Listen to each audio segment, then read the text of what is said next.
Hello, everyone. This is Alan Holloman coming to you.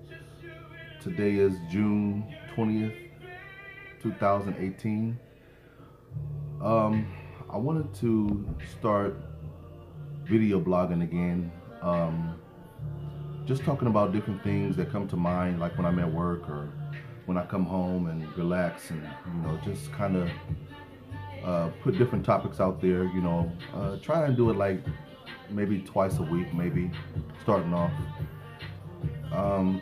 First topic I wanted to come to you today about is rejection and how to triumph, or how I triumph.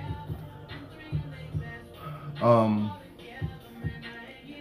Back in about 2003-ish, 2004, um, I was released to community custody in Omaha, Nebraska, and I was able to go out looking for jobs. Um, and I'll talk about a lot more how I got there in the first place in the next video. But this video really is basically about rejection. I know it takes patience first and foremost, because I was put in a position. I was excited to be there because I was almost home, but at the same time, it felt like I had so much more to do in order to really get out of the system. I remember going to work release, being excited. My mom was excited. She was picking me up, and we were going to fill out applications, and I was like, yes, I'm about to get me a job, something I know I can do. I have a likable personality. Yeah, I messed up, but I hope people don't hold this against me, and after figuring out, where we were going to go to fill out these applications, we began to take time to go to these different places and fill out applications.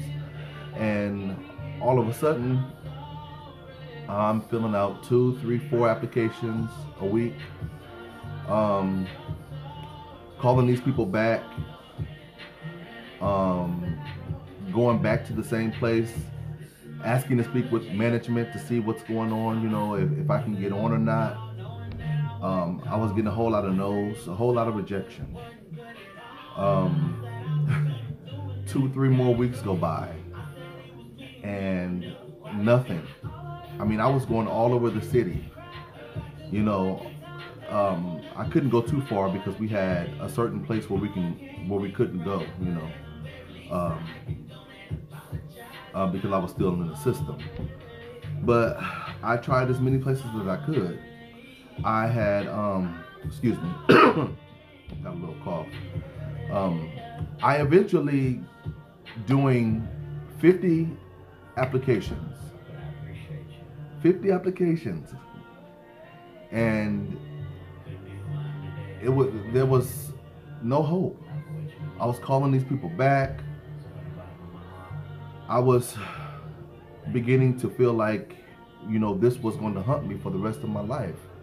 That I was going to have no chance to better myself. That I wasn't going to have a chance to fulfill my dreams, because what I've done is now determining who I am in other people's eyes.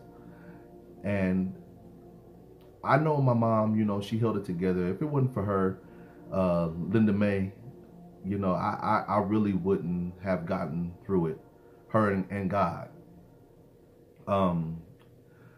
Because it took the 51st time for me to start working, and that took a lot of patience. There was rejection left and right. I developed a large amount of patience. The person that eventually took me on was a guy who owned a furniture company downtown on Leavenworth, and the place is no longer there anymore, I don't think.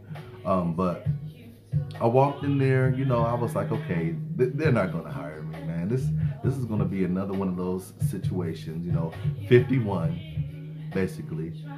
So I go in there, I meet the manager and everything, and I know that they needed help because I seen a sign.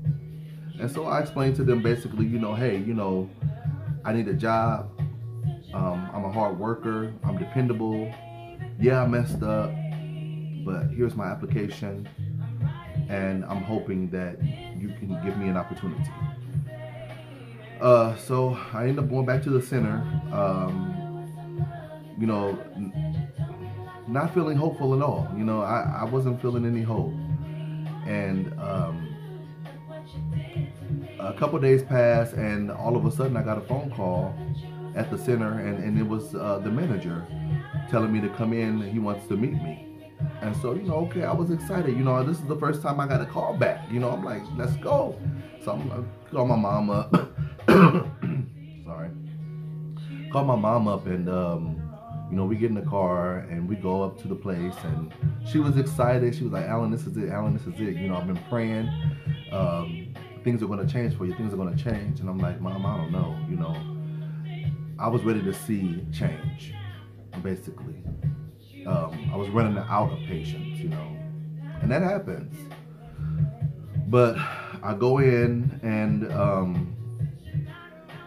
sit down with the manager, and we talk about my crime, my work ethic, my personality, the culture of the business.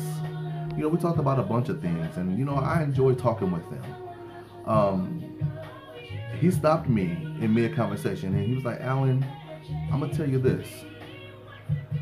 I don't hire felons. I hired a felon, and they screwed me over. And that basically telling me, hey, he screwed it up for everybody, basically. I don't know who it was, but they screwed it up for everybody. And he said, I remember this day like it was yesterday. He told me that he normally don't hire felons. He said, but seeing the relationship with my mom and I, he felt like he wanted to give me an opportunity. And that right there, I was elated. I was excited. I was ready to work. He told me, my mom is basically the reason why he's going to hire me. My mom spoke highly of me, even though I messed up, even though I disappointed her, even though I let her down in many ways. She still told me to keep my head up, and continue to work hard no matter how many rejections I get, no matter how many times I get let down. She told me to continue to keep my head up, and that's what I did. And she was able to help me get the position, and I hope I don't, get in trouble for name dropping, but it was Mark Kraft, who's now like the city council something now in Omaha, Nebraska. He was running for mayor at the time, but it was Mark Kraft who gave me a chance to better myself. And from then on, I learned so much. I learned more patience, to learn how to develop relationships with different people of different backgrounds. It taught me a lot working there, and I appreciate Mark Kraft and his organization to this day.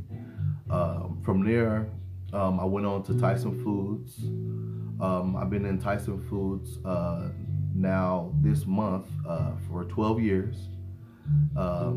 And each job that I have had at Tyson Food was a promotion. And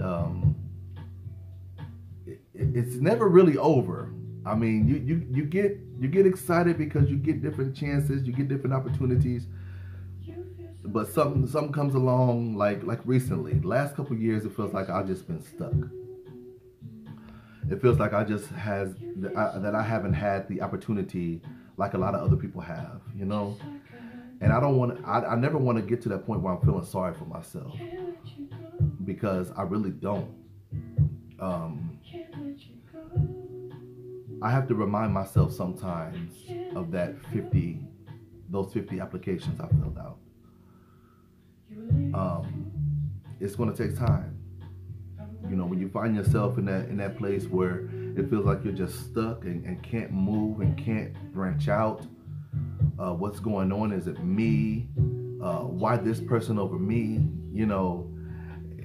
It's going to happen. You're going to have to really train your mind to overcome your emotions. And it's going to be hard in the beginning, but it can be done. From someone who has come from community custody all the way to having 12 years under my belt at a major company in the United States, maybe the world, I'm blessed. And I have so much more to give. I have so much more to offer. I know I do. But it's just not my time yet. I have to be patient. I have to work it out with myself. I can't let my emotions get the best of me, because sometimes I feel like just saying, you know what, forget this. I'm done. I tried everything. I applied for this position. I applied for that position. I'm trying to move. Lord, where is my opportunity going to come? I watch other people grow. I watch other people leave. I've watched other people get positions that I know I was qualified for. And it's the reason why I'm in a position where I am. God still has something for me here. Hopefully, soon I'll get an opportunity to branch out and to do more. But in the meantime, I took that rejection and I turned it around. You have to really focus on who you are and not what people you feel like people think you are. I know that I can be manager. I know that I can be a supervisor. I know I can be a business owner one day. If I put my mind to it, I know I can. You can't let anyone take that away from you. You have to keep going. You have to keep striving, and you have to pray. And it also helps to help other people too. Edify others, encourage others. It helps you. It helps your soul, and you will get there. It's going to be rough in the beginning, because you're going to sometimes even question yourself, why me? Depression might even come. That's when you pray. You pray and you talk to someone who you can relate to, or you talk to someone that has your back fully. And you just go ahead and open up to them. And I'm guaranteeing that they will have something for you. Stay encouraged and continue to pray and hold on. Hang in there. Thank you all for listening. I appreciate it all. If you have any questions, comment below. We can have a conversation and continue this conversation if you would like. I want to continue, like I said, to talk about different topics that I go through. I want to get